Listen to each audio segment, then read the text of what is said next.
Bundan sonra ümid edirəm ki, bu sizə istirahət kimi gələr və həmin 4 təlimdə fərqli mövzular düşünürəm. Hərəsi təhsilin fərqli qollarını aydınlatsın. Artıq təlimimizə başlayaq. Axşamınız xeyir olsun dəyərli müəllimlər. Bugünkü təlimçimiz Könül xanımdır, Könül Rəhimli. Xoş gəlmisiniz Könül xanım. Sizi aramızda görmək xoşdur. Dəvətimi qəbul etdiyinizə görə təşəkkür edirəm. Vaxt ayırdığınıza görə minnətdaram.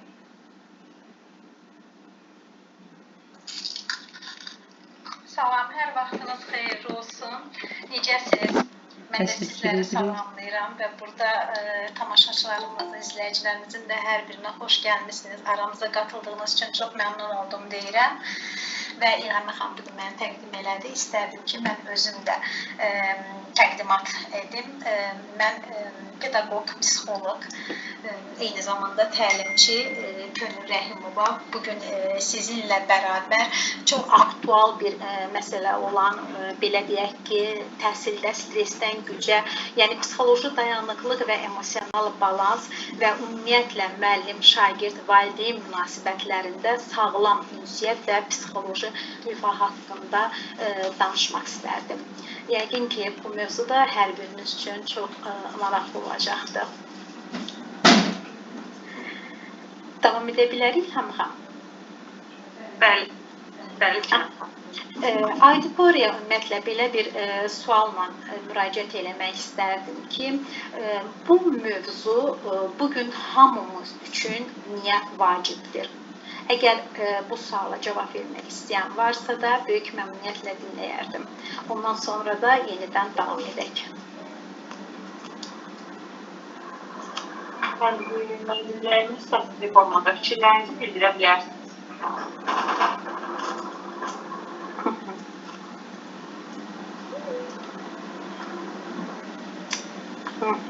Bəli. Tamamən razıyam, olur. Belə hallarımızda çox olur. Bəzən şagirdin aqressiyası, valideyn doğrudur. Valideynlər bəzən anlamaq istəmirlər, evladlarını müdafiə edirlər. Bütün bunların hər birinə bugün biz sizinlə bərabər toxunacağıq və çox minnətdarlığımı güclü peşəkar müəllim. Aha, doğrudur. Tamamilə razıyam. Çox sağ olun cavablarınız üçün. Dəyərli fikirləriniz üçün minnətdaram. Və ümumiyyətlə, bilirsiniz, bugün, yəni burada danışacağımız bu vacib mövzu əsasən elə bir mövzudur ki, yəni gündəlik həyatımıza, peşəmizə və insanlarla münasibətə toxunan bir mövzudur. Yəni təhsil dedikdə çox vaxt ağlımıza nə gəlir? Təbii ki, dərsliklər, qiymətləndirmə, proqramlar və təbii ki, sonda nəticə. Amma mən belə hesab edirəm ki, təhsilin mərkəzində insan dayanır. İnsan olan yerdə isə adətən təbii ki, duyğular var, sevinç var, narahatlıq var, hətta məsuliyyət var və bəzən isə stres, yorğunluq və hətta tükənmişlik də olur. Və bugün özümüzdən soruşmalıyıq ki, biz şagirdlərimizin psixoloji rifahı üçün çalışarkən öz psixoloji rifahımızı nə qədər qoruyuruq. Və icazənizlə sizə kiçik bir sual da vermək istərdim ki, məktəbdə olduğumuz, yəni hardasa bir ay olarda demək olar ki, tamına artıq tətildəyik. Məktəbdə işlədiyiniz müddətdə, məktəbdə olduğumuz bir zamanda işdən evə gələrkən özünüzü həm fiziki, həm də emosional yorğun hiss etmisinizmi? Elə bir günləriniz olubdumu? Və təbii ki, olubdur, mən bunu bilirəm, amma bu haqda danışmaq istəyən varsa da, mən yenə də auditoriya üzümü tuturam və sizi dinləmək bizim üçün çox xoş olardı.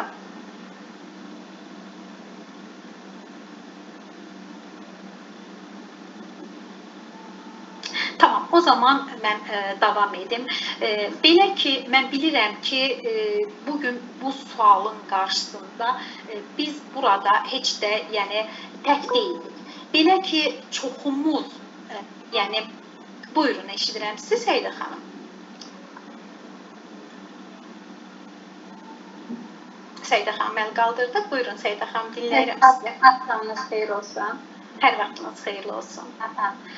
Mən 16 il pedaqoji stajam, ali riyaziyyat müəlliməsiyəm.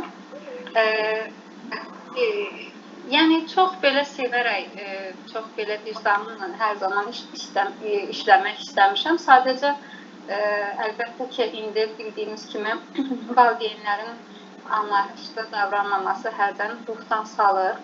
Məsələn, kiçik bir misal kimi çəkərəm. Şagirdin tək biz, mən düşünürəm ki, elm verməklə məşğul olmalı deyilik. Hətta şagirdin örnək bir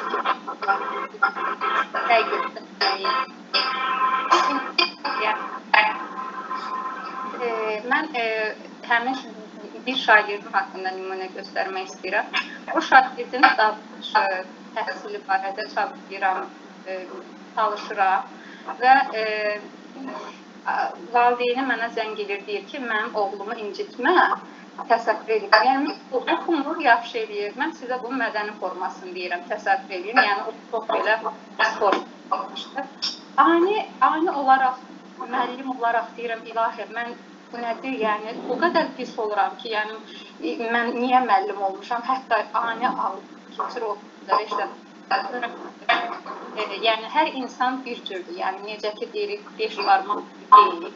Yəni, ona görə də hamısı ruhdan düşməli deyilik. Var gücümüzlə örnək olmalıyıq şagirdlər üçün. Yəni, özümüzə psixoloji bir sürü rahatlıq verməliyik ki, bu vəziyyətdən çıxmağa həqiqətən çox dəyərli bir işimiz var. Bir o qədər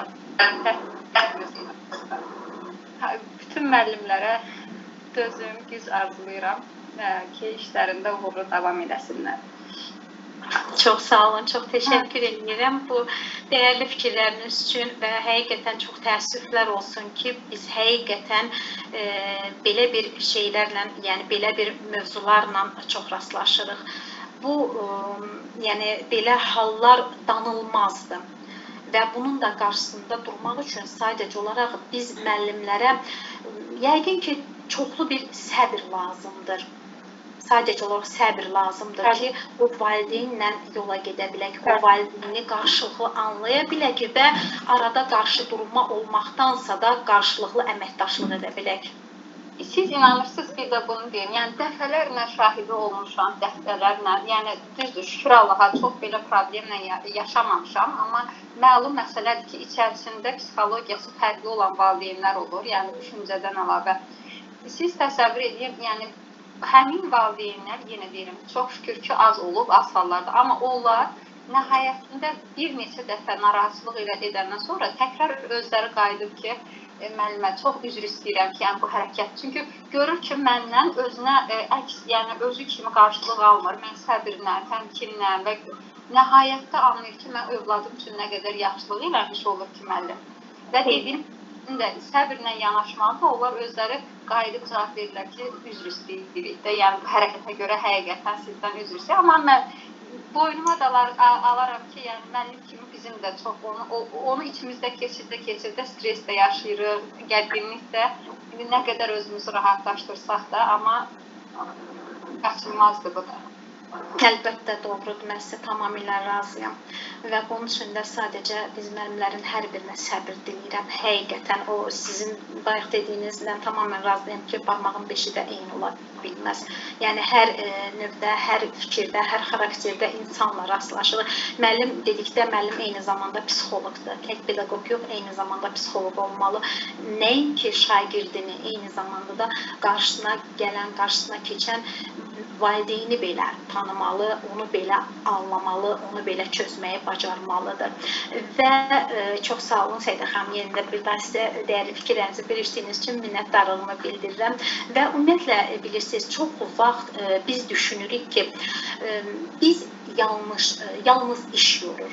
Amma əslində isə bizi daha çox idarə olunmayan stres, yığılıb qalan, mən deyərdim ki, emosiyalar və hətta düzgün qurulmayan münasibətlər yorur. Və məhz buna görə də bugünkü görüşümüzün adı heç də təsadüfi seçilməyibdir və təhsildən, stressdən gücə. Çünki məqsədimiz stressdən qaçmaq deyil. Məqsədimiz onu anlamaq, idarə etmək və peşəkar inkişafımızın bir hissəsinə çevirməkdir. Və stres deyəndə ağlımıza ilk olaraq hansı söz gəlir? Təbii ki, deyərdim ki, stresi düşündükdə onunla paralel olaraq düşündüyümüz yorğunluq, gərginlik, təzyiq, narahatlıq, hətta məsuliyyət belə olur. Və maraqlıdır ki, bu sualla bu dəqiqə mən auditoriyaya müraciət etsəm və bilirəm ki, hər kəsin fərqli cavabları olacaqdır və bunun sonunda isə sadəcə ona demək istərdim ki, stres eyni olsa da münasibət fərqlidir. Və bugünkü görüşün də əsas mövzusu elə məhz budur. Ümumiyyətlə, bizim belə deyərdim ki, bu görüşümüzdə tam olaraq, yəni bu stres dediyimiz və onun bizim beynimizlə yaratdığı əlaqənin nədən ibarət olduğunu çözmək istərdim, bu haqda danışmaq istərdim. Ümumiyyətlə elmi, lakin sadə dillə izah etsək, belə deyərdim ki, hər kəs üçün anlaşıqlı olsun. Yəni, stres ümumiyyətlə beynimizin təhlükəyə və yaxud da ki, təzyiqə verdiyi avtomatik bir reaksiyadır. Bəzən bu real təhlükə deyil, sadəcə beynin müdafiə keçmir mesajıdır ki, hansı ki bizim beynimizə yönəlir və daim uzun müddət davam edəndə artıq bundan bədən də yorulur, diqqət zəifləyir və eyni zamanda motivasiya azalır. Lakin stresin idarə olunan digər hissəsi də var ki, və bu məhz bizə belə deyim ki, daha doğrusu biz onu, stresi gücə çevirməyə çalışırıq. Yəni, belə bir sualla da müraciət eləmək istərdim. Yəni, cavab vermək istəyən olsa aranızda çox məmnun olaram, amma yenə də mən söhbətimi davam etdirim ki, ümumiyyətlə, psixoloji dayanıqlıq dedikdə nə başa düşürük? Psixoloji dayanıqlıq nədir? Bu təkcə dözmək deyil. Çətinlikdən sonra bərpa olmaq və yenidən toparlanmaq, hətta bəzən daha da güclü qayıtmaq deyərdim ki, bacarığıdır. Və bu bacarıq dəstək sistemi, özünə qayğı, real hədəflər, sosial əlaqələr və özünü hətta tənqid etmək əvəzinə öyrənmək mövqeyi ilə formalaşmaqdır. Bəs siz öz dayanıqlığınızı ən çox nə zaman hiss etmisiniz? Cavab vermək istəyən varsa da buyurun.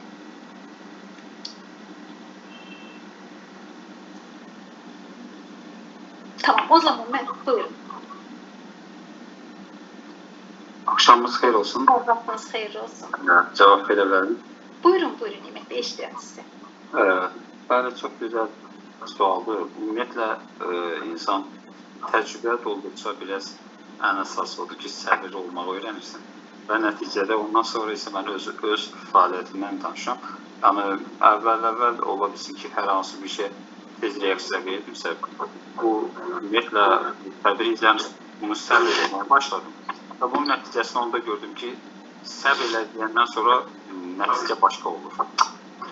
Halbuki münasibətlər körlənə bilər. Hər kimsə, adətən düşünür ki, kimsə səhv edirsə, dərhal onun cavabını verməliyik. Hələ söhbət olur. Amma əslində belə deyil də, bu mənim fikrimə görə subyektiv fikrimdir. Bəzən gözləyirsən ki, o insan münasibətini də dəyişir. Bəlkə də öz səhv elədiyini anlayır, amma gəlib birbaşa demir. İndi Amma düşünürəm ki, bu dayanıqlığın ən birinci əsas təminlərindən biri də səbir etməkdir. Əlbəttə, əlbəttə. Mən deyərdim ki, müəllimin ən vacib öndə gedən, qarşısında duran sadəcə olaraq onun səbridir və bir yerə qədər əgər müəllim dayanırsa da o səbrin sayəsində dayanır. Ümumiyyətlə, emosional balansın alətləri haqqında danışmaq istəyirəm. Çox sağ olun Nimət bəy, bu arada mən sizə təşəkkürümü bildirirəm fikirlərinizi bizimlə bölüşdüyünüz üçün. Və bu emosional Təşəkkür edirəm. Emosional balans dedikdə, emosional balansın alətləri dedikdə nəyi nəzərdə tuturam? Belə ki, burada 3 element var. Nəfəs fasiləsi, sərhəd qoymağı öyrənmək və eyni zamanda da ünsiyyətdə aydın olmaq. Birlikdə 1 dəqiqəlik nəfəs fasiləsi edə bilərik. Yəni, mən bunu hər bir müəllimə, bir psixoloq olaraq, bir texnika olaraq, yəni, yəqin ki, mən ümidvaram ki, bu texnikanı da aranızda çoxları bilirlər. Yəni, məsləhət görərəm ki, yəni, bu texnikadan tez istifadə etsinlər. Şagirdlərdir, hövsələdən çıxardırlar, hansısa bir valideyndir, hövsələdən çıxardır və yaxud da ki, hansısa bir işimizdir, doğru getmir, tamamən artıq boğulmağa doğru gedirik və o zaman o nəfəs texnikası bizim köməyimizə yetmiş olacaqdır və çox məsləhət görərdim və çox işə yarayan bir texnikadır ki, nəfəs texnikası edirsən, nəfəsi dərindən alırıq 3-4 dəqiqə ərzində, 3-4 sayaraq və yenidən onu saxladıqdan sonra artıq nəfəsi verirsən. 3 dəfə ardıcıl bunu etdikdən sonra mən deyərdim ki, artıq belə ki, kiçik, yəni görünsə də bu texnika sadəcə olaraq çox təsirli bir texnikadır və bədənə artıq mən hazıram mesajı verir və sərhəd qoymaq isə onu deyərdim ki, tükənmişliyin qarşısını alır və sərhəd qoymağı öyrənmək şəxsi enerjini qoruyur və nə qədər də yox desək də, bəzən bu yox demək, hətta deyərdim ki, bizim üçün bəli demək qədər vacib olur. Amma aydın ünsiyyət, münasibətlərdə gərginliyin azalması, hətta bu yox sözünün bəzən istifadə olunmasından çox asılı olur. Ümumiyyətlə, bu dediyim alətlər, yəni bu dediyim elementlər emosional balansı daha çox gücləndirir. Amma gündəlik həyatda ardıcıl istifadə etdikdə daha çox relaks, belə deyim ki, sakitləşmiş oluruq, beynimiz dinlənmiş olur və ondan sonra inandırım ki, sizi sanki heç nə olmamış kimi, o stres də bizdən gedir, hardasa beynimizdə artıq sakitlik, huzur hökm sürməyə başlayır. Və müəllim, valideyn gərginliyinə sakit yanaşma. Artıq bu bir çox deyərdim ki, müəllimlərin, bir çoxlarımızın yaralı yeridir ki, misal üçün valideyn gəlir, hətta başda da Səidə xanım da toxundu ki, valideyn gəlir, bizi itham eləməyə başlayır. Bizim üzərimizdə düşən nədir? Əvvəlcə qarşı tərəfin sözünü kəsmədən, səbirlə onu dinləməli və onun səsindəki o tonu anlamağa çalışmalıyıq və daha sonra isə dəqiqləşdirici bir sual verməliyik. Misal üçün, burada sizi ən çox narahat edən nədir? Və düzdür, bu sualı valideynə yönəldirik. Məqsəd, belə deyim ki, onu itham etmək deyil bu sualla. Valideynin hissini, ehtiyacını başa düşmək, onu anlamağa çalışmaqdır. Və daha sonra çox sakit bir halda, nəzakətcəsinə razılığa gəlmək üçün, yəni sülh yaratmaq üçün, valideyni məmnun halda yola salmaq üçün sadəcə deyə bilərik ki, gəlin hər ikimiz özümüz üçün ümumi olan bir yol tapaq və belə olan halda da inandırım ki, sizi söhbət artıq yumuşalmağa doğru gedəcəkdir və qarşı tərəfdə mən elə gəlir ki, bayaqki aqressiyasını, bayaqki ittihamlarını da bir kənara qoymuş olacaqdır. Hər bir müəllim ümumiyyətlə bilir ki, bəzən ən çətin olan sinifdə olmur. Yəni, uşaqlarla mən deyərdim ki, elə çətin bir situasiya yaranmır. Ən çətin söhbət, yəni daha doğrusu uşaqlarla söhbət elə çətinlik bizə vermir. Ən çətin məqam bizim valideynlə olan söhbətimizdir. Belə ki, valideyn evladını müdafiə edir. Müəllim isə peşəkarcasına öz mövqeyini neyniyir? Qorumağa çalışır. Əgər hər iki tərəf emosiyalarla danışmağa başlasa, məqsəd artıq unudulmağa başlayacaq. Və buna görə də ilk addım ümumiyyətlə dinləməkdir. Sonra dəqiqləşdirmək, bayaq dediyim kimi. Və təsəvvür edin ki, valideyn əsəbi halda otağa daxil olur və başlayır səsinin tonunu yüksəldərək deməyəm ki, mənim uşağıma qarşı ədalətsizlik etmişsiniz, ay nə bilim, uşağımın qiymətini aşağı salmışsınız və yaxud da ki, mənim uşağımı danlamışsınız. Yəni, belə-belə söhbətlərlə aqressiv halda sinifə daxil olur. Və biz bu halda sadəcə olaraq gərginliyin azalması üçün belə bir sual, belə bir ortama, yəni bu giriş kimi, yəni deyə bilərik ki, mən sizi düzgün başa düşmək istəyirəm. Və bunun üçün də çox xahiş edirəm ki, gəlin sakit tərzdə bir-birimizi anlayaraq söhbət edək. Və mən bayaq dediyim kimi, burada da sadəcə olaraq valideyni narahat edən məsələnin nə olduğunu anlamağa çalışmaqdır. Və nəhayət ki, valideyni biz dinlədikdən sonra artıq sakitləşdirmək üçün sadəcə olaraq onu deyirik ki, mən sizinlə razıyam, yəqin ki, haradasa bir anlaşılmamazlıq oldu və gəlin sakitçiliklə əl-ələ verək və şagirdin, evladımızın da gələcək rifahı üçün bir-birimizi anlayaraq bu söhbəti, belə deyim, yaxşılığa, xeyriyə doğru bağlayaq. Və mən əminəm ki, bax, burada çıxış edən, yəni bu təlimə qoşulan auditoriyanın əksəriyyəti, əksər müəllimlər belə bir halla çox rastlaşıblar. Və bayaq Səidə xanım öz fikirlərini bizimlə bölüşdü. Başqa da belə bir situasiya ilə üzdə gələn varsa da öz fikirlərini bizimlə bölüşmək istəyirsə də məmnuniyyətlə dinləmək istərdim. Buyurun, eşidirəm sizi. Axşamınız xeyir, Könül xanım. Salamlayıram sizi. Bəli, mən də elə situasiyalarla çox qarşılaşmışam. Bəzən olur ki, valideynlər adi şəkil çəkirik, iradlarını bildirir. Mənim uşağım niyə burada bu formada düşüb? Niyə mənim uşağımı orada yazdı, düşməyib? Əslində, onlara çox diqqət edirik. Sadəcə valideyn məmnunluğu olmur. Yəni, biz bilirik ki, onlar necə məmnun ediyor ki, ay valideyn, sənin uşağına bugün bu formada düşməlidir. Valideyn edilənə gətir razılaşmaq istəmişəm.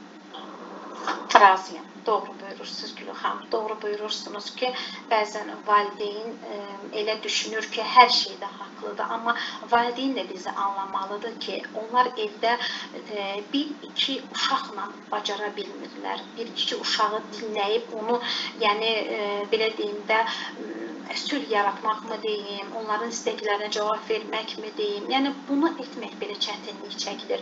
O ki, qala sinifdə 20-20-dən artıq uşaq olur və tək müəllim o boyda uşağı idarə etməyə çalışır. Səidə xanım, buyurun, əl qaldırdınız.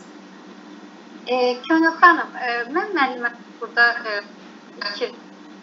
münasibətimi bildirərdim. Məsələn, mən düşünürəm ki, yəni valideynlərə, şagirdlərə, ümumiyyətlə valideynlərin hamısına böyük hörmətimiz olur. Amma bəzən görürəm müəllimlərin bəziləri, yəni öz işlərinə valideyn çox belə, necə deyim sizə, yəni çox işin içinə girir, valideyn idarə etmiş kimi. Yəni, bayaq da qeyd etdiyiniz sərhəd məsələsi. Yəni, bu həmin sərhəd məsələsi qoyulanda, düzdür, yenə deyirəm, hər bir şey hörmət çərçivəsində, valideynlərə böyük hörmətimiz var əlbəttə ki, amma müəllimin də özünə aid işləri var. Və çünki həqiqətən o boşluğu belə qoyanda, biraz məsafəni genişləndirəndə, onda hədsiz dərəcədə valideynlər çox belə fikir bildirir, öz rəylərini irəli sürürlər, onda da hədsiz dərəcədə xaos, qarışıqlıq olur. Yəni, mən düşünürəm ki, mümkün qədər müəllimlərdən indi müəllimə təcrübəyə əsaslanaraq mən görürəm ki, dediyim kimi, valideynlərlə biraz sərhəd məsələsi qoyanda çox bu qədər problemli yaşanmış oldu. Razıyam sizdən, Səidə xanım, həqiqətən razıyam. Yəni, valideyn də bizi başa düşməlidir. Ümumiyyətlə, biz öz işimizdə, yəni öz səriştəmizdə, öz professionallığımıza sığınaraq, güvənərək o baxımdan, yəni bilirik ki, hansı uşaqla necə davranmaq lazımdır, hansı uşağa hansı təlimatı verməliyik və günün sonunda biz sadəcə olaraq uşaqda hansısa bir problem olarsa da valideynlə əməkdaşlıq edə bilərik. Amma dərsimizin gedişatında bütün bunların həllində təbii ki, valideyni dinləsək də öz peşəkarlığımıza sığınaraq qərarları özümüz verməliyik. Təbii ki, valideyn bizi belə deyim, idarə edə bilməz. Çünki bu onun öhdəliyi deyil. Ona görə də qarşılıqlı anlaşma, bir-birimizi başa düşmək və hər şeyin yaxşı olması üçün, şagirdin belə rifahının yaxşı olması üçün biz müəllimlərə dəstəkli bilinir. Və eyni zamanda deyərdim ki, qısa, aydın və empatiyalı olduqda ümumiyyətlə ünsiyyət təkcə söz mübadiləsi yox, eyni zamanda münasibətlərin güclənməsi üçün körpü rolunu oynamış olacaqdır. Və buyurun. Bəli, xeyr, Gönül xanım, sadəcə fikirlərimizin hamısına aydındır, yəni. Sanki bizim içimizdən, yəni xəbər vermiş kimi danışırsınız, ona görə mənə çox belə xoş gəldi, çox baxımdır. Çox minnətdaram, çox sağ olun. Təbii ki, deyir, müəllimin dilindən müəllim olma. Necə ki, o deyir, bağban öz bağçasının dilindən anlayır, eyni zamanda da müəllimin dilindən sadəcə müəllim kollega anlayır, təbii ki. Və bu təlimimizin başqa sualı olan varsa da buyura bilərsiniz. Əllərinizi qaldırmanızı görsəm çox sevinərəm. Belə qarşılıqlı təlim keçsə daha yaxşı olar. Mən elə düşünürəm. Hərəs fikrini deyər, fikirlərimizi bölüşərik. Yəni, aktual problemlərə toxunarıq, bizim yaralı nöqtələrimizə toxunarıq. O, mənə elə gəlir ki, daha təlimin keyfiyyətli olmağına bir növ yol açmış olacaqdır. Buyurun, sualınız varsa, sualınızı dinləyək, yoxdursa da mən təlimin növbəti hissəsinə keçim. Buyurun. Adətən biz daha çox qarşılaşdığımız situasiyalardan biri belədir ki, əsasən ibtidai siniflərdə belə deyək də iki növ valideynlər arasında qalır. Bəziləri konkret olaraq müəllimin dominantlığına lehinədir, bəziləri isə sərbəstliyinədir. Biz o sərbəstliyin lehinə qalırız. Biz o belə deyək, vəziyyətdə adətən müəllimlər də düzdür, professional olmurlar, yəni o sahədə, çünki hamısına şamil eləmə olmur da bizim. Valideyn bir də görürsünüz ki, və haqlı olaraq narazılıq edin ki, mənim uşağım konkret olaraq dərsdə filan uşağa görə ondan mütləq konkret problem var. Müəllim bu nöqtəsindən gələ bilmir. Yəni, mən sinifdən xarici təşkilatçıyam, adətən görürəm ki, belə şeylər bizdə olur, qarşılaşırıq. Məsələn, onunla bağlı siz hansı tövsiyəni verərdiniz? Yəni, müəllim necə idarə edəməlidir sizcə? Bilirsiniz, Nemət bəy, mən belə düşünürəm ki, bu müəllimin idarəçiliyinin hardasa zəif olmasıdır. Yəni, müəllim idarəçiliyi bacarmayanda belə situasiyalarla, belə hallarla çox qarşı-qarşıya gəlir. Yəni, ümumiyyətlə, biz müəllimlər hər gün uşaqların həyatını toxunuruq. Yəni onlarla təmasdayıq, onlarla ünsiyyətdəyik və bəzən bir sözümüz, bir baxışımız, bir təbəssümümüz deyərdim ki, illərlə yəni uşaqların yadında qalmış olur. Və unutmamalıyıq ki, ümumiyyətlə belə deyim ki, başqalarına daha doğrusu işıq saçmaq üçün əvvəlcə öz çırağımız, yəni çalışmalıyıq ki, sönməsin, öz uşaqlarımızın idarəçiliyini ələ ala bilək. Və deyərdim ki, bəzən müəllim uşaqla sərhədli, yəni nə mənada sərhədli, acıqlı danışır, onu belə deyim də, aşılamağa çalışır və hardasa başqa uşaqlar bəzən olur, elə siniflər olur ki, müəllimin o sinifdə o qədər sevimlisi olur ki, onu belə tərifləyir və bu qarşısındakı uşaqda artıq bu həmi necə deyim sizə, narahatlıq yaradır, travma yaradır və bu gələcəkdə də bu uşağa təsir etmiş olur. Və ən yaxşısı, ən doğrusu müəllim idarəçiliyi, peşəkarlığı əldən verməmək şərti ilə hər uşağın öz dilində danışmağı bacarmalıdır. Hər uşağa sevgini verməli və ondan sonra sizi inandırım ki, şagird müəllimin sözündən çıxmayacaqdır və şagird müəllimin hər dediyini edəcəkdir. Yəni, gəlin belə götürək də, öz təcrübəmizdən götürək. Bəlkə özümüz nə vaxtsa da oxuyanda belə bir situasiyalarla rastlaşmış olarıq ki, elə müəllimlərimiz var idi ki, sevmirdik. Bəzən yəni antipatiya yaranırdı ki, mən onun dərsinə getmək istəmirəm, mən onun dərsini oxumaq istəmirəm. Amma elə müəllimlərimiz də var idi ki, çox böyük sevgi ilə həmin müəllimin dərsinə gedirdik. Hətta inandırım belə sizi, oxumayan belə uşaq tanımışam ki, çox sevdiyi müəllimin dərsini çox məharətlə oxuyubdur. Halbuki soruşublar ki, axı bu başqa fənlərdən heç nədir. Bu necə oldu ki, sizin dərsinizi oxuyur, başqa müəllimin dərsini oxumur? Bu, sadəcə olaraq qarşısındakı uşağı başa düşmək, onun hisslərini anlamaqdan irəli gəlir və o uşağı yaxşı oxumadığı üçün, 2 aldığı üçün utandırmaq yox, əksinə sevələmək, anlamaq və onu doğru yola gətirmək lazımdır. Və bu da biz müəllimlərin, deyərdim ki, həm idarəçiliyində, həm rifahının yüksək olmasında bir növ vasitəçi olmuş olacaqdır. Bilmirəm, sualınızı düzgünmü cavablandırdım, Nemət, yoxsa yox? Təşəkkür edirəm, Qane Dilbər, çox sağ olun. Sağ olun, minnətdaram, təşəkkür edirəm. Ümumiyyətlə, bilirsiniz, bayaq da bu şeyə toxundum ki, hər bir müəllim, hər bir pedaqoq eyni zamanda bir psixoloqdur. Və biz də uşaqların psixologiyasını ilk baxışdan anlamağa çalışmalıyıq. Yeri gəlsə, uşaqla dost olmağı da bacarmalıyıq. Amma nə ediriksə edək, bunların hər biri çərçivədə olmalıdır. Öz emosiyalarımızı, onların emosiyalarını, bütün çətinlikləri idarə edə biləcək qarşı durmalarımızı belə mən deyərdim ki, çərçivədə saxlamağı bacarmalıyıq.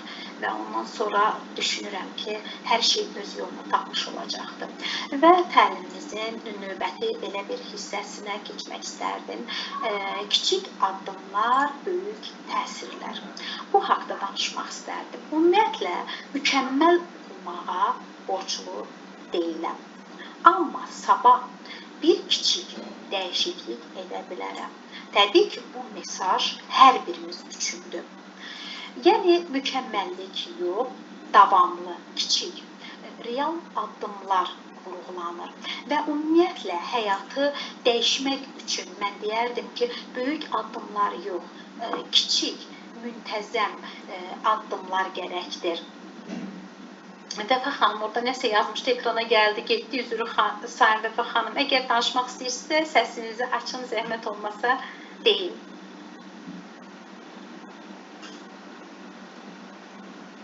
Tamam, davam edək. O zaman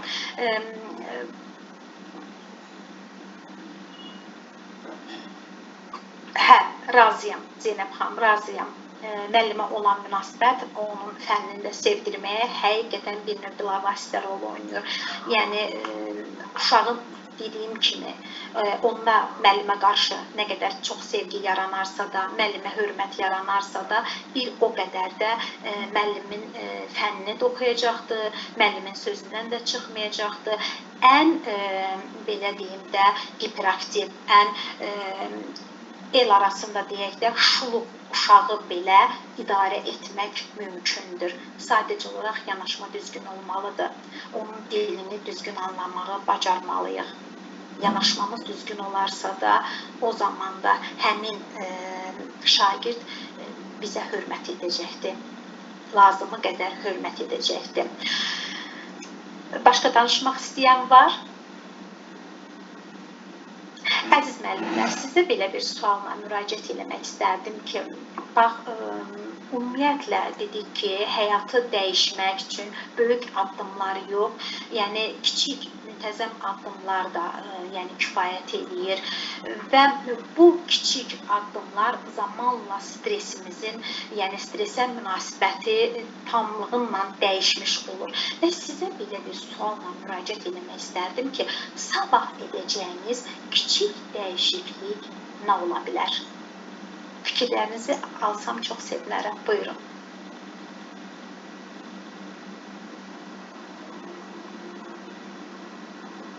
Bax, bugün nəyi yaxşı bacarırsınız, nəyi yaxşı bacarardım, sabah nə etmək istərdin, nədən başlamaq istərdin? Belə bir fikirləriniz var. Heç düşündürübmü sizi?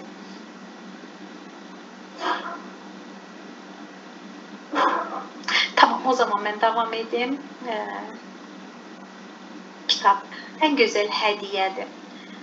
Kitab hədiyyəsi ən gözəl hədiyyədir və indiki zamanədə mən düşünürəm ki, bu fərqi yoxdur. İstər şagirdə doğru yol göstərmək üçün.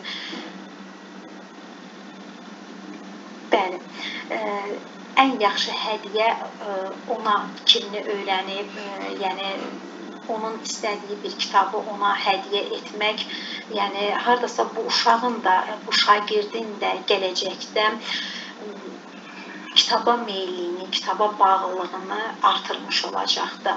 Ümumiyyətlə, stresdən gücə mükəmməl olmaq məcburiyyətində deyilik. Belə ki, hər dəfə yenidən ayağa qalxmağı öyrənə bilərik və bugünkü görüşümüzdən sadəcə olaraq bu fikri yadda saxlamağınızı istərdim ki, stres həyatımızdan tam yox ola bilməz.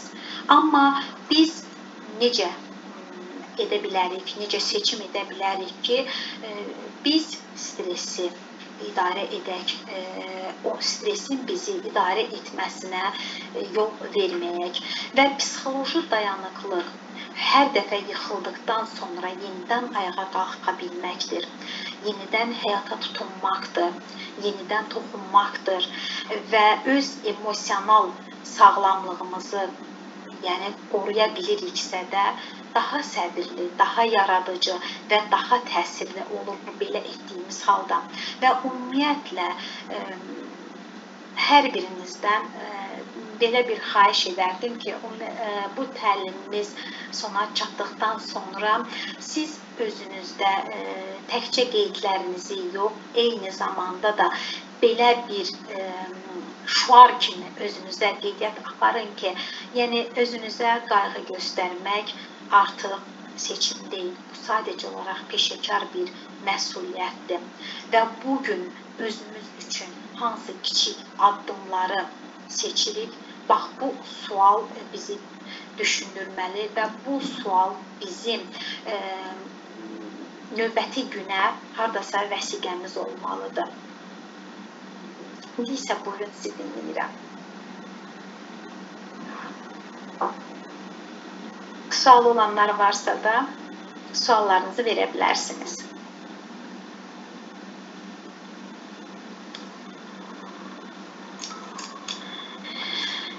İlham xanım, tam olaraq bizim bu təlim nə qədər olacaqdı? Bir dənə zəhmət olmasa mənə vaxtı deyin, çox xahiş Saat edirəm. 23'ün altında bitir, son 16 dəqiqəmiz var.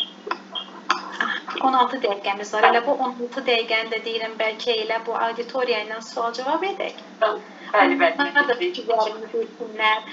Məncə çox danışmaq onları da yora bilər. Gəlin elə qarşılıqlı məncə söhbət edək, qarşılıqlı fikirlərimizi bölüşək. Başınıza gələn, praktikanızda olan daha nələr varsa da gəlin onları sizinlə bölüşək. Aydınlıq gətirək. Bir-birimizə həyat dərsi. Buyurun Könül xanım. Könül xanım bizim dəyərli təlimçimizdir. Buyurun Könül xanım, sizin fikirlərinizi eşitmək çox xoş olur. Canım mənim. Hər birinizi salamlayıram, bütün iştirakçılarımızı, İlhamə xanımı, mənim əzizim, həmkarım, adaşım, canım ciyərim, Könül xanımı. Çox dinlədim sizi, çox sevə-sevə. Çox bəzi təlimçilər var ki, kitabdan danışır, bəzi təlimçilər var ki, həyatdan danışır. Siz bugün həyatdan danışdınız.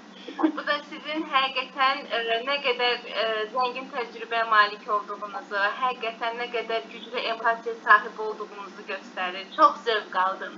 İlhamə xanıma çox təşəkkür edirəm ki, seçir, təlimçiləri seçir, dəvət edir.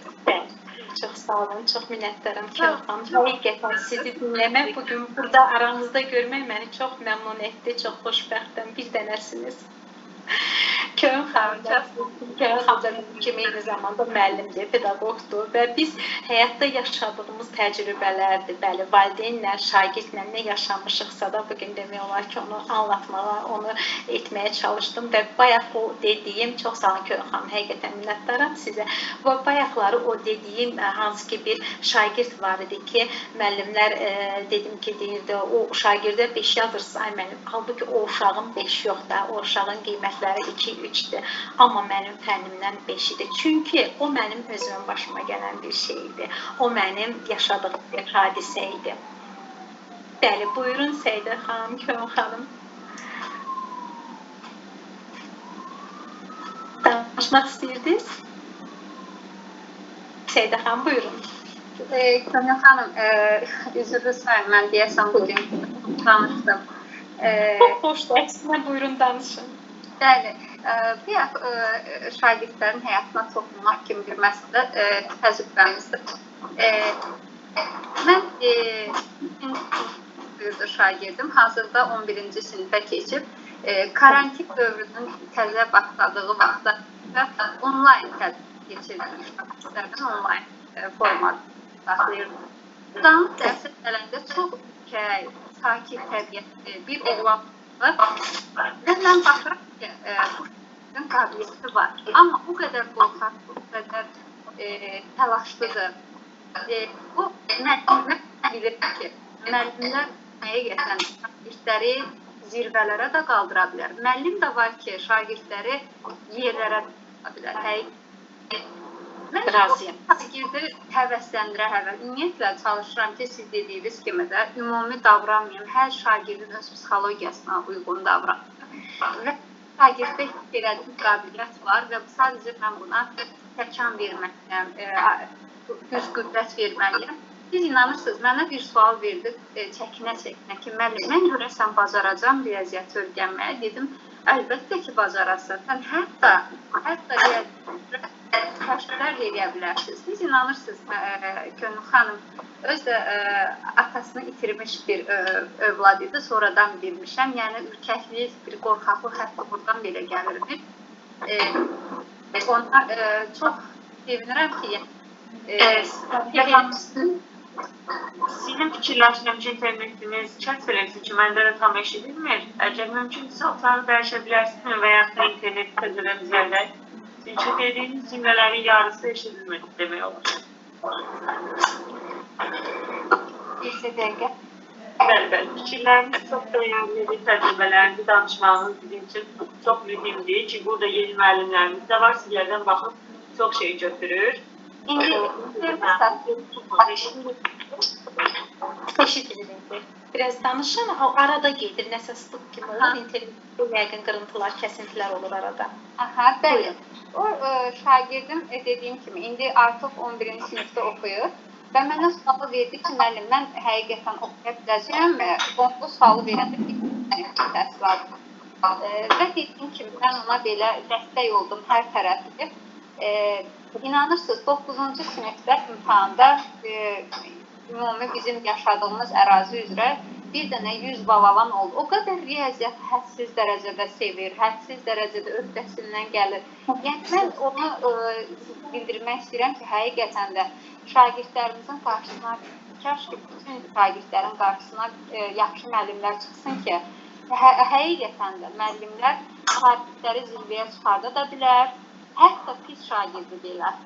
Yəni pis demək istəməzdim, Allah eləməsin, əstəğfurullah, sadəcə davranışında çətinliyi olan şagirdlər, heç biri deyil, sadəcə ola bilsin ki, elə bir ətraf mühitdən örnək tərbiyə götürüblər və yaxud da ki, biraz yanlış yerdədirlər. Amma dediyim kimi, müəllimliyin uca zirvəsi ondadır ki, şagirdi çox ucalara qaldıra bilər. Və hətta təəssüflər olsun ki, yerlərə də sınıra bilər, yəni bu formada da olar. Yəni, mən şəxsən o dediyim kimi, bax, o təcrübəm çoxları elədir, yəni bir misal gətirdim. Məni çox sevindirir və bu keçdiyimiz bu streslərin, yorğunluqların, işimizin ağırlığının, onların hamısına qalib gəlməyə mənə güc qüvvət verir ki, belə bir gələcək üçün övladlar böyütürüz. Bəli, çox sağ olun. Mən sizə çox minnətdaram Səidə xanım. Həqiqətən bu səbir, əzminiz üçün, yəni müəllimdə nə qədər əzm, səbir güclü olarsa da, bir o qədər də o şagirdinə daha asan yol tapar, şagirdindən dil tapar və şagirdini hətta doğru yola belə gətirməyə böyük səbir lazımdır ki, müəllim də onunla bərabər addımlasın. O hər zaman mən məktəbdə oxuduğum bir vaxtlarda belə müəllimlərimiz, yəni o vaxt deyirdi, bu hardasa bunun elə, yəni fərqinə varmırdım da. Deyirdilər ki, evdən çox siz bizim yanımızdasınız. Biz sizi bəlkə də ailənizdən, atanızdan, ananızdan belə deyirdilər ki, çox tanıyırıq, çox kəşf edirik, yəni psixologiyanızdan daha yaxşı anlayırıq. Mən bunu hardasa fərqinə varmırdım, özümə düşünürdüm ki, bu necə ola bilər ki, mən atamdan, anamdan yaxşı heç kim tanıya bilməz. Amma zaman gəldikcə mən özüm müəllim olduqdan sonra gördüm ki, yox, bu həqiqətdir. Şagirdlər daha çox vaxtı səhər çıxırlar, günortaya qədər bizlə olurlar. Ondan sonra hazırlıq, evdə elə çox vaxt keçirmirlər, valideynin üzünü elə çox görmürlər. Yəni biz daha çox belə deyərdim ki, uşaqlara örnək olmağı bacarmalıyıq, uşaqlara doğru yol göstərməyə bacarmalıyıq. Yəni müəllimin doğru yol göstərməyi, müəllimin şagirdə verəcəyi sevgi, müəllimin fənnini uşağına sevdirməyi, mən deyərdim ki, o uşağın gələcəkdə müəllim olmağıdır. Daha bir müəllimin, daha bir Azərbaycan müəlliminin artması deməkdir. Daha bir Azərbaycan müəlliminin inkişaf etməsi deməkdir. Və o da yəqin ki, öz müəllimini özünə örnək götürür və gələcəkdə də mən müəllimim kimi olacam, mən müəllimim kimi uşaqlara sevgi verəcəm deyir və müəllimi onu sevdiyi kimi də o da öz şagirdlərini sevəcəkdir. Və bu qədər sevgi mənə elə gəlir ki, uşaqlarda gələcəkdə sevgisizlik yox, mərhəmət, dözüm, əzm, eyni zamanda səbir yaratmış olar. Yəni bu və onu da vurğulamaq istərdim ki, ümumiyyətlə Dünya Səhiyyə Təşkilatı tükənmişliyi, yəni iş mühiti ilə əlaqəli bir sindrom kimi təsvir edir. Belə ki, yəni bu nə deməkdir deyə bilərsiniz. Bu suala cavab vermək istərdim ki, uzun müddət davam edən və idarə olunmayan iş prosesi tam həm emosional, həm də fiziki vəziyyətə təsir göstərə bilər və buna görə də stresi vaxtında tanımaq və ona uyğun strategiyalar qurmaq peşəkar fəaliyyətimizin bir hissəsidir və biz onlara peşəkarcasına yanaşmalı, seçimimizi də doğru etməliyik. Yəni məndən bu qədər. Yəqin ki, dediklərimdə hardasa işinizə yarayanlar oldu. Yəni ki, fikirlərimdən düzdür, bəlkə burada məndən yaşda böyük müəllimlər də var, pedaqoji fəaliyyəti məndən çox olan müəllimlər də var. Yəni hardasa yeni müəllimlər üçün bir örnək olmuş olar dediklərim, öz uşaqlarına yanaşanda onlara daha çox sevgi ilə, səbirlə, dözümlə yanaşsınlar, onları sevsinlər ki, və həmin şagirdlər də müəllimə eyni sevgini versinlər. Sevgi verildikcə, sevgi olduqca artır və uşaq da öz sevildiyini hiss elədikcə də o uşaq da daha çox qarşısındakına sevgi verməyə çalışacaqdır. Başqa sual olanlar soruşmaq bilərsiniz. Fikirlərinizə qatılıram. Gözəl izahınıza görə təşəkkür edirəm. Həqiqətən də faydalı təlim oldu. İnsanlar, onsuz da müəllimlərin demək olar ki, %99% bizim Azərbaycan müəllimləri səbirlidir, təmkinlidir, səmimidir, istiqanlıdır, şagirdlərin nəzərində davranacağını bilir. Amma bir anlıq əsəb insanın qarşıdakını, yəni kim olduğunu unutdurur. Amma hər zaman bunu ağlımıza saxlamalıyıq ki, qarşıdakı şagird deyil, sadəcə az yaşlı uşaq deyil, o şəxsiyyətdir, gələcəyin şəxsiyyətidir. Və şagirdlər müəllimlərin səhvlərini heç zaman unutmur. Səhvlər dediyimiz zaman yalnızca elmi səhvləri nəzərdə tutmuram, onlara qarşı etdiyimiz səhvləri. Məsələn, şagird ola bilər ki, ata-anasının ona qarşı etdiyi haqsızlığı nə vaxtsa, deyə bilər ki, ata-anamdır, üstünə çıxa bilər, bağışlaya bilər, unuda bilər, amma müəllimin etdiyi yanlışı heç zaman unutmur. Bizim üçün dediyimiz cümlə adi gələ bilər. Yəni, burada nə var ki, inciməsin, amma həmişə empatiya qurmağı bacarmalıyıq və əsəbi olduğumuz zaman qarşıdakının şəxsiyyət olduğunu heç zaman unutmamalıyıq. Çünki zaman çox tez axır, gözümüzü yumub açanacan qarşıdakının artıq bizdən də daha yuxarılarda olduğunu görə bilirik. Təşəkkür edirəm Cəlal xanım. Əlavə sual olan varsa verə bilər. Əgər sonlarda qatılmışsınızsa, təlimi YouTube-dan izləyə bilərsiniz. Artıq əlavə nömrəmi yazmıram, yəqin ki, hamınız bilirsiniz. Əlavə sualınız varsa, buyurun. Buyura bilərsiniz. Evet. Ən ali və ən şərəfli bir vəzifədir müəllim vəzifəsi. Mən bu yolda bütün müəllimlərə uğur arzulayıram. Mən bu yolda həqiqətən səbir, dözüm arzulayıram. Sadəcə olaraq müəllimin də sevilən olmağını arzulayıram. Sevilən müəllim, mən elə düşünürəm ki, ən xoşbəxt bir müəllimdir ki, şagirdləri tərəfindən daha çox sevilir. Bəli, tamamilə sizə qatılıram. Başqa sualınız yoxdursa, Cəlal xanım, bir daha dəvətimi qəbul etdiyinizə görə təşəkkür edirəm. Əməkdaşlığınız daim olsun. Minnətdaram. Təşəkkür edirəm. Çox var olasınız. Hər kəsə də salamat qalın deyirəm. İnşallah növbəti görüşlərdə görüşənədək. Hələlik.